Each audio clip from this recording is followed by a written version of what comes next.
Benjamin Anthony. He's CEO of a group called the Miryam Institute, and again, he's in Tel Aviv.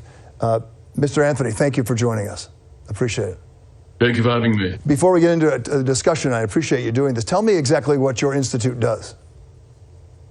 So our organization is the premier organization for Israel-focused dialogue, discussion, and debate. And we have the great privilege of bringing delegations that include future officers of the United States Armed Forces, including the Army, Navy, Air Force, and Marine Corps, to the death camps in Poland, followed by strategy and policy tours in the State of Israel that last for about 12 days. We do the very same for active officers of the United States Army, and we send the senior level experts from the defense establishments in Israel to provide professional strategic briefings in campuses, in communities, and up on Capitol Hill. So if I can paraphrase this, and I read your what stuff you have on the line about this and on the web. I'm trying to understand this. You do preach all this stuff, and you want to have like the evildoers be done with. So that would be people like Hamas. But it seems to me from reading your material, you're also concerned about everyday citizens because they don't want war, just like everyday people in Israel don't want war. People want peace. The majority wants peace. Is that correct?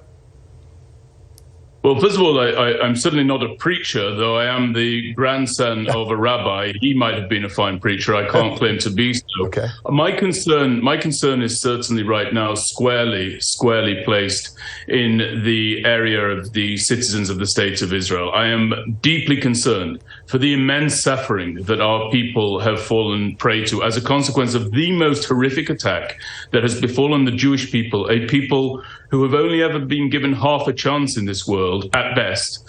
Those people witnessed more than 1,500 people killed. There are several others, many thousands, who have been injured. There are more than 200 who have been abducted into the Gaza Strip and are held hostage at this time, including the elderly, the infirm, our men, our women, our children, our infants, even unborn children. It's likely that some of the women who have been taken are pregnant at this time.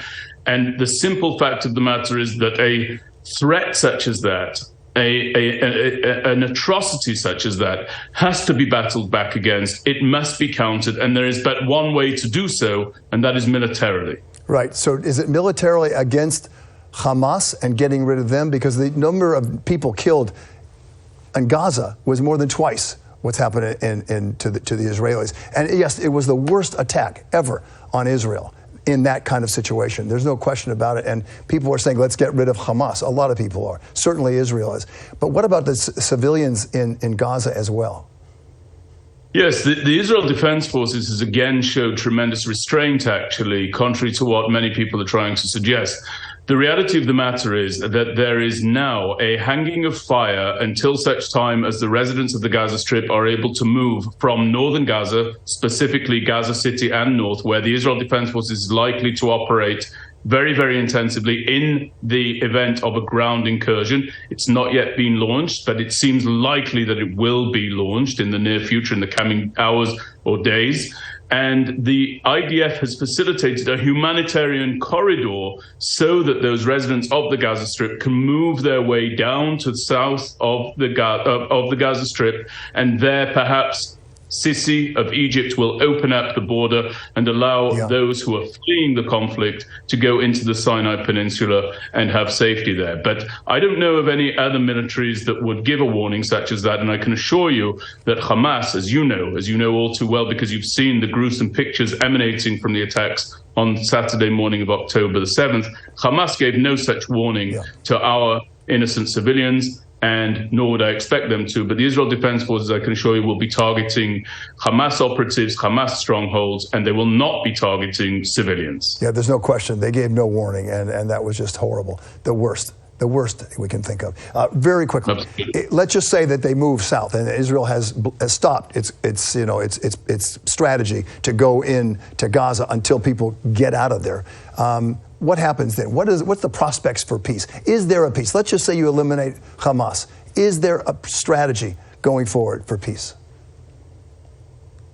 I don't think that there's a strategy for peace that aligns with what's called the two-state solution. I'm speaking here as an individual. I want to make that clear, not on behalf of any official in the Israeli government. I think that this attack has brought about the death knell for the two-state solution. I think that if there is going to be an end to conflict, I think peace is a very lofty aim. I wouldn't like to see anybody add that as a standard that we must reach. There are many countries who know quiet in their borders but do not know peace, for example.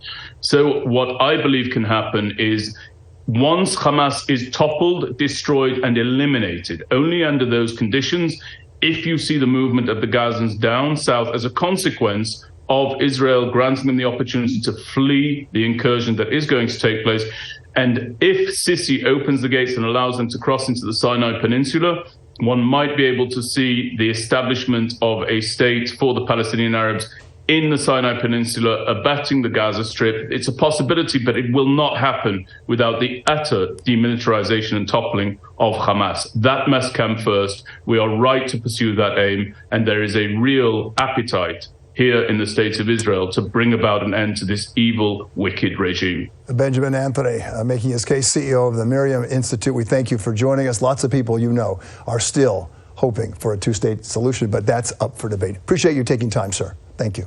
Thank you for your time. And as we continue with Eyewitness News Extra Time, we're going to dive deeper into the simmering conflict in the Middle East. More to come right after the break.